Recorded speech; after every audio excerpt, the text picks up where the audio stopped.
The internet has come a long way. Bramok! Gone are the days of computers as big as an elephant's bottom.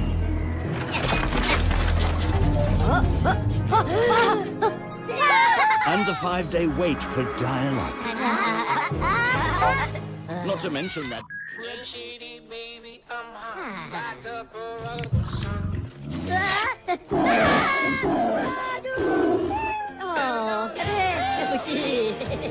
Bye bye.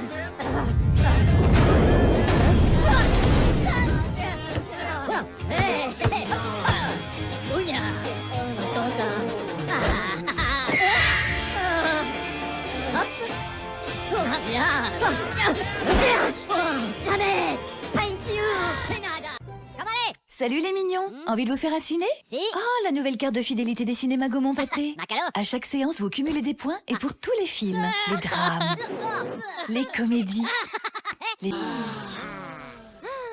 Hello.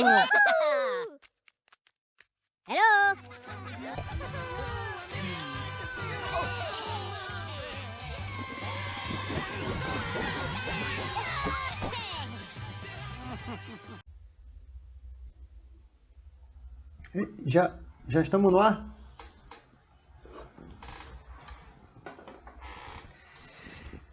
E aí pessoal, tudo tranquilo com vocês? Tudo bom? Estamos aqui de volta para mais uma videoaula, né? Eu estou aqui para deixar você preparado, né, para a nossa AE2 que está chegando. E eu continuo me chamando Sérgio Ricardo, né? Eu sou seu professor de Geografia e hoje é o dia que a gente vai falar sobre solos. Fica ligado aí que matéria nova na área. Matéria nova e vai cair na E. Matéria nova, hein? Vamos falar sobre solos, certo? Coloquei aqui, ó, né? Um bonequinho ali, nota 10. Como seria tão feliz junto? Depende de quem? Depende de vocês, né? Matéria dada tem que ser matéria estudada, certo? Mas antes da gente falar sobre solos, né? O que a gente vai fazer? A gente vai dar uma olhada num vídeo sobre o nosso planeta, né? Vamos dar uma olhadinha aí no vídeo aí. A Terra, quando era jovem, pode ter sido roxa e não verde. Existe uma teoria de que os micróbios antigos usavam moléculas em vez de clorofila para absorver a luz do Sol. E essas moléculas provavelmente deram aos organismos vivos um tom de violeta. Os cientistas têm quase certeza de que nosso planeta já teve 2 luas.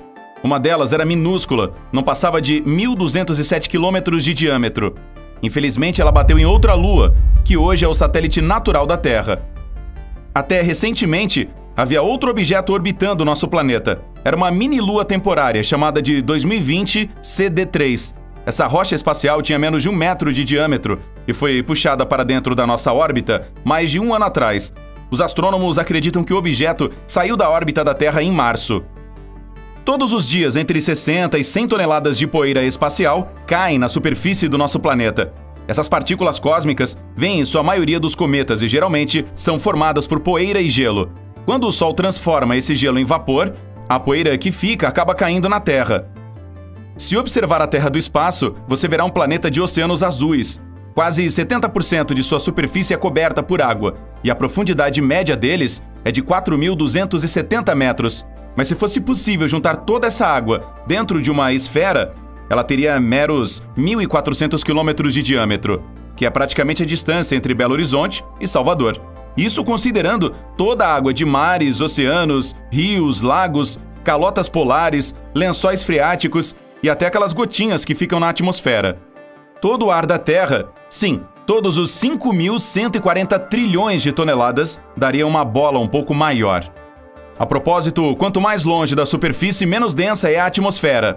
É por isso que metade do ar terrestre está dentro dos primeiros 5 quilômetros acima da superfície do planeta. A cada 200 mil a 300 mil anos, nosso planeta passa por uma inversão magnética de polos. Mas não é um processo instantâneo. Isso pode durar centenas ou até milhares de anos. Moramos dentro do Sol. Sua atmosfera vai muito além da superfície visível. E embora a Terra fique a 150 milhões de quilômetros de distância dessa estrela, ainda está dentro do alcance da atmosfera solar. As auroras acontecem quando partículas carregadas vindas do Sol são capturadas pelo campo magnético da Terra e colidem com as da atmosfera superior perto dos polos. A Baía de Hudson, no Canadá, é uma anomalia gravitacional. Essa região tem menos gravidade que qualquer outro lugar da Terra. Você pesa menos quando está no Equador do que em um dos polos do planeta. Marte tem apenas 15% do volume da Terra e menos de 10% de sua massa. Mesmo assim, o planeta vermelho e o nosso têm quase a mesma massa continental. Isso porque cerca de 2/3 da Terra são cobertos por água. O Oceano Pacífico contém mais de metade da água livre do mundo. Também é o maior oceano. Todos os continentes da Terra caberiam com folga dentro da bacia do Pacífico. Nosso planeta está diminuindo a velocidade de sua rotação aos poucos. Isso acontece em um ritmo lento, de 17 milissegundos por 100 anos. Por isso, nossos dias estão ficando maiores. E mesmo assim, só após 140 milhões de anos, o dia por aqui irá durar 25 horas. Mesmo quando está em pé, sentado ou deitado, você está se movimentando a mais de 1.600 km por hora. Essa é a velocidade na qual nosso planeta está girando pelo espaço. Ao mesmo tempo, você estará se movimentando neste ritmo inacreditável se estiver no Equador. A Antártica é o continente mais meridional da Terra e o quinto maior, mas contém quase 70% de toda a água doce do planeta e 90% de todo o gelo do mundo. O local é também considerado um deserto. As regiões interiores de lá recebem apenas 5 centímetros de chuva por ano, em forma de neve, claro. Muitas rochas da Terra têm origens marcianas. Os cientistas analisaram o conteúdo químico de alguns meteoritos encontrados no deserto do Saara, Antártica e outros lugares, e chegaram à conclusão de que essas rochas vieram do planeta vermelho. Nosso planeta tem seu campo magnético graças ao metal líquido e superquente que flui dentro do núcleo externo. Isso cria correntes elétricas e estas, por sua vez, geram o campo magnético. Viu lá como é que é? Aí você fala assim, meu Deus, professor, quanta informação, né? É verdade, né? Muita informação. Mas as principais a gente já domina, certo? Tipo, as camadas da Terra, que a gente já viu, revimos, né? Os agentes transformadores, que foi, né, o tema da nossa última aula presencial, né? Que falou ali sobre os agentes endógenos e os agentes exógenos. Tá lembrado? Vimos também o relevo e suas formas, né? A gente falou lá sobre as unidades de relevos. Placas tectônicas e seus movimentos, como é que eles funcionam. E tipos de clima, entre outros, certo? Mas agora chegou a hora da gente falar sobre solos, né? E aí, para isso, se a gente olhar assim da Terra de longe, a gente não consegue analisar, aprender nada, né? Por isso a gente vai dar um zoom, né? E mesmo assim, olhando assim, não dá ainda para poder entender um pouquinho ainda, identificar. Aí agora sim, agora chegou mais próximo, ó. Vamos pensar assim, ó, com relação ao solo. Se existe, né, um lugar que tem solo fértil, existe também um lugar com solo infértil, né? Que é infértil? Aquele que a gente, né, planta e não nasce nada. E se existe algumas áreas, né, que tem solos bem profundos, existe outro que aqui a gente encontra os solos mais rasos. Então, se no mundo todo existem diversos tipos de solos, o tema da nossa aula de hoje vai ser solos. Vamos estudar um pouquinho solos, como é que funciona ali, né, as suas camadas principais. Para começar, o que a gente tem que ver? A gente tem que se perguntar o seguinte, o que é solo? O que eu posso entender como solo, né? Bom, solo é a camada mais superficial do planeta, certo? Basicamente é aquela terra, né, que a gente pega, né, no chão, Aquele ali é o solo. Vamos dar uma olhadinha aqui, ó. Solo, né? É a camada mais superficial da nossa litosfera. Vamos lá, olha só. Deixa eu dar um zoom aqui. E o nosso solo, ele é formado principalmente por um monte de minerais, né? E matéria orgânica, né? Aí você me pergunta assim, mas professor, o que é matéria orgânica mesmo, hein? Eu esqueci, né? Eu dormi na aula de ciências quando falou sobre isso aí. Matéria orgânica é o resultado da decomposição, né? De animais, das plantas. Aí por isso que aqui, ó, de novo, ó, ela é mais escura, né? Diferente dos minerais, ó, mais clarinho. Nosso solo é formado dessa mistureba aí. Vamos lá, então olha só, e o solo, ele é fundamental, né, para a vida de várias espécies no nosso planeta, né? Por quê? Porque ó, ele serve de fonte de nutrientes para as plantas, né? O que interfere diretamente aonde? Na produção agrícola, né? E a produção agrícola interfere diretamente na nossa sobrevivência. Olha só a importância aí, ó. Olha a sequência aí da importância, né, do solo. E o solo ele pode ser transformado, assim como o relevo ele é transformado por agentes endógenos e exógenos, né? O solo ele pode ser transformado também. E a transformação dele pode ser motivada, olha aqui, ó, pela ação da chuva. Olha só o que a chuva fez com esse solo aí, deslizamento. Pode acontecer uma transformação do solo por causa dos ventos. Lembra da erosão eólica? Pode transformar também por causa da ação dos rios, erosão, o que? Pluvial ou fluvial? Rio. Fluvial, com F, fluvial.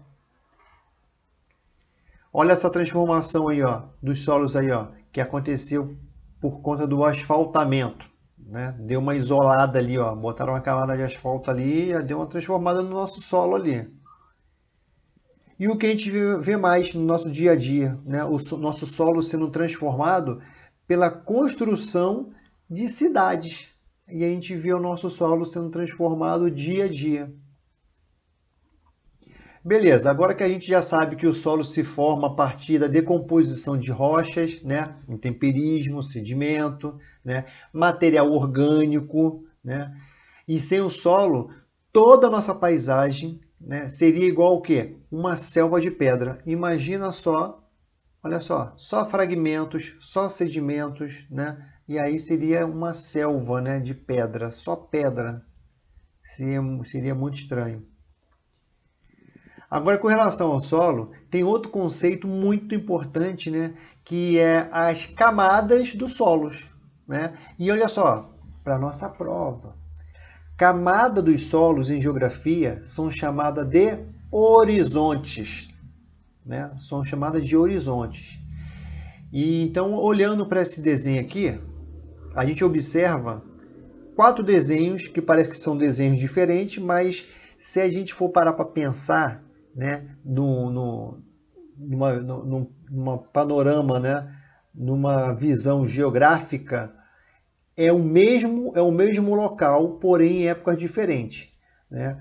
Quando o solo todo era feito de rocha e depois ele foi se transformando, tá? Então assim, ó, um solo pouco desenvolvido, ele tem poucas camadas. Aí aqui é do lado esquerdo, aí aqui, ó, é um solo com poucas camadas, que é um solo pouco desenvolvido. Ele é praticamente rocha pura, né? E aí, conforme que ele vai desenvolvendo, ele vai ficando mais maduro, né? Aí passa ali, ó, pelo estágio de solos jovens até chegar no estágio maduro, né? Onde que aparece o quê? Mais camadas. Mas em geografia a gente fala mais horizontes. Quanto mais novo o solo, menos horizonte. Quanto mais maduro, mais camadas nós temos, mais horizonte nós temos no solo. Beleza? Tranquilinho? Eu só quero que vocês fixem assim. Quanto mais novo o solo, menor número de horizontes. Quanto mais maduro, mais número de horizontes. Tranquilo? Espera aí, vamos lá. Vamos lá, vamos falar o seguinte, ó. Os horizontes mais superficiais, camadas, mas aí eu vou chamar só de horizonte, tá? Os horizontes mais superficiais, ou seja, que estão mais na superfície, eles são os horizontes mais ricos, né, em matéria orgânica, né? O que favorece o quê? O desenvolvimento de vegetais, tá? Então, quanto mais superfície, mais matéria orgânica, mais rico, mais adubo e mais vegetais aparece. Ó, vamos dar uma olhadinha aqui, ó. Aí aqui está sendo classificado os horizontes por letras. Letra O, que é o primeiro, né? E depois vem A, B, C. Só que vamos observar isso aí mais de pertinho, para poder tentar a gente ficar mais por dentro do nosso assunto. Olha só. Com o perfil do solo, né, se você olhar o perfil dele, né, a gente consegue ter uma visão desde a superfície até a rocha lá embaixo, lá, que dá origem ao solo. Tá?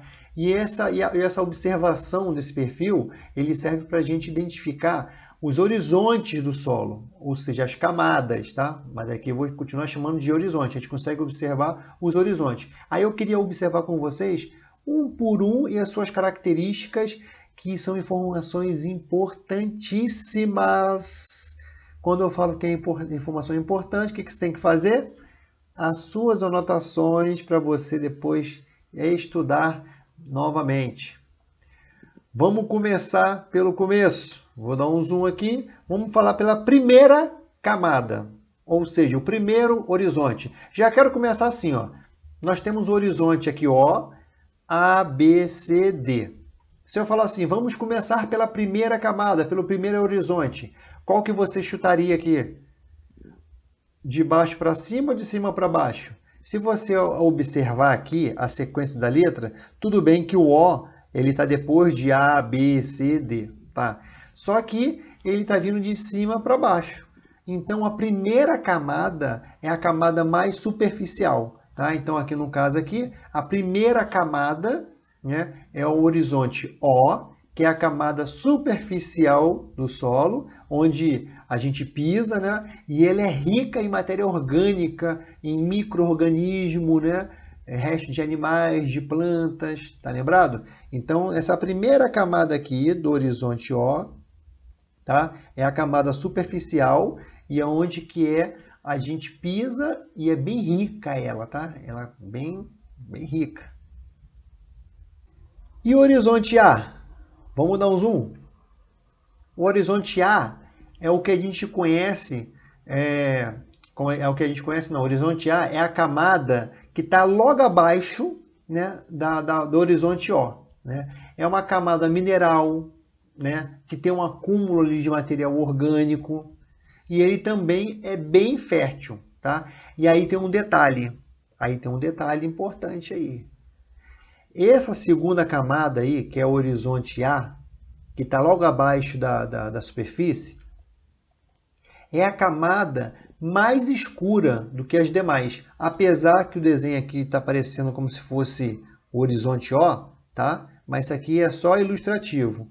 Tá? Mas para conceito, para geografia, de todas as camadas, de todos os horizontes do solo, o horizonte mais escuro, ou seja, ele é bem rico, é o horizonte A. Tá bom? Então, isso aí é importante a gente saber. E o horizonte B? Olha aqui. O horizonte B, vamos dar um zoom nele lá. O horizonte B é o que a gente conhece de subsolo. É a camada que possui os sais minerais, né, o material orgânico acumulado de que vem lá de cima, lá, do horizonte O e do horizonte A. Então, o que acontece aqui? Ele pega e acaba sendo a camada aqui, ó, mais grossa, ela absorve, né, vou falar tipo assim, como se fosse o resto, né, do que desce aqui, do A e do O. Ela acumula as camadas A e O, ela vem e para ali no subsolo ali. E outra informação importantíssima, aqui no horizonte B, ainda tem uma grande presença de ar aqui no subsolo, né?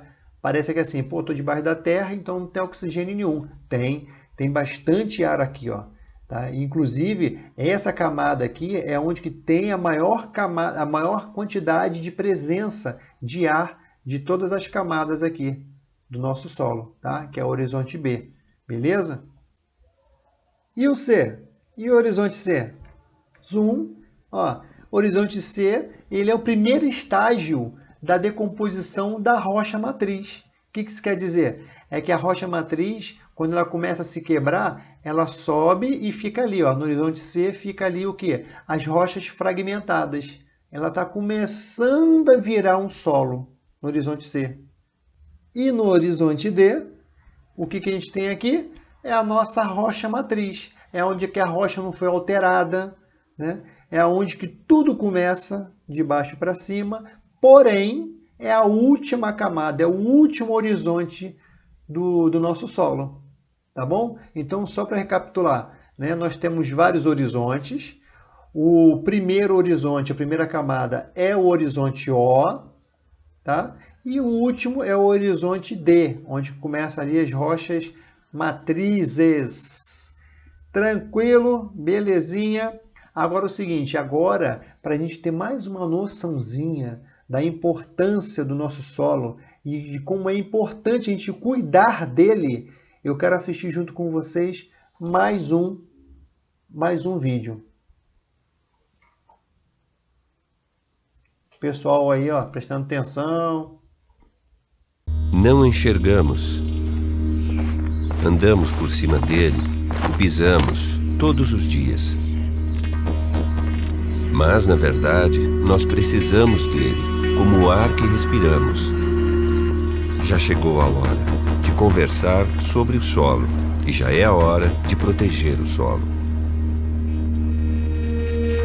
Sem ele, não há vida. Ele nos alimenta e nós somos responsáveis pelo que ocorre com ele. O solo é formado pela lenta decomposição das rochas, através do sol, dos ventos, da chuva, animais e plantas. São necessários 2000 anos para criar apenas 10 centímetros de solo fértil, apenas 10 centímetros em 2 milênios. Solo que nós desgastamos em poucos anos e que é irrecuperável. As florestas e as plantas protegem o solo. Mas a cada ano, 13 milhões de hectares de florestas são desmatadas e se faz uma exploração inadequada da terra. Ademais, vemos a expansão dos monocultivos e da agricultura em terrenos inclinados. Depois da colheita, terrenos são deixados sem proteção ou cobertura, e isso acelera enormemente a erosão. E assim, levado pelo vento e pela chuva, perdemos 24 bilhões de toneladas de solo fértil apenas no ano de 2011, o que equivale a uma perda de 3,4 toneladas por cada habitante do planeta, incluindo as crianças e os idosos. Hoje, danos relacionados à erosão dos solos custam $70 por ano para cada um de nós, um custo de 490 bilhões de dólares em todo o mundo. Uma cifra inimaginável. Nossas cidades também crescem rapidamente. Na Europa, cada ano se transforma em um espaço urbano, uma superfície do tamanho de Berlim. Metade destes solos são selados, um solo onde nada mais poderá crescer. Mas solos férteis são finitos e, portanto, têm um valor incalculável. Investidores e governos já perceberam isso. Uma corrida para os solos ao redor do mundo já começou. A apropriação de terras, frequentemente com meios e propósitos questionáveis. Milhões de hectares de terra mudam a cada ano de dono, com o preço de deixar muitas pessoas sem sustento e famílias desamparadas. Muitos destes são os mais pobres dos pobres. E como não possuem alternativas, acabam por desmatar a floresta porque precisam de terra para sobreviver. Mais do que nunca, precisamos de solos férteis e saudáveis. De acordo com projeções, a superfície agrícola disponível por habitante ano se reduzirá pela metade até 2050. Mas neste momento, 1 bilhão de pessoas irão para a cama com fome todas as noites. 1 bilhão de pessoas já é um número absurdo e serão cada dia mais, Se nós não distribuirmos o solo de maneira justa ou se não aumentarmos dramaticamente a produtividade sobre cada pedaço de superfície agrícola. Ou se não descobrirmos um segundo planeta. Mas talvez não seria prudente confiar nessa última opção. A problemática do solo e da terra é um assunto que praticamente não prestamos atenção, tampouco os nossos políticos. Nós vemos as prateleiras dos supermercados cheias, acreditando que ficarão assim para sempre. Mas, na verdade, estamos vivendo com um empréstimo a custo do solo e o solo é finito. Estamos tirando dinheiro de uma conta a qual nunca fazemos nenhum depósito. Um dia, essa conta ficará vazia. Terminaremos no vermelho e sem solo. Tá aí. Isso aí foi um pouquinho do que a gente precisa aprender com relação aos solos, né? Agora nessa fase que a gente está vivendo aí, do 6º ano, né? Com o passar do tempo, na nossa caminhada no colégio, a gente vai se aprofundando. Mas aqui, onde que tudo começa, o que a gente precisa saber no 6º ano com relação aos solos é conhecer as suas camadas, os seus horizontes. Beleza, galera? Então aqui, ó, lembrando para vocês que matéria dada é matéria estudada, tá? Então assim, ó, mais uma vez, anota, reveja essa videoaula, porque ela vai vir sendo cobrada na nossa AE2. Beleza? Tranquilinho? Hoje é terça-feira, amanhã nós vamos ter um aulão super dinâmico, animado, divertido, todo mundo junto e misturado, e a gente se vê então lá no colégio. Um abraço e até a próxima.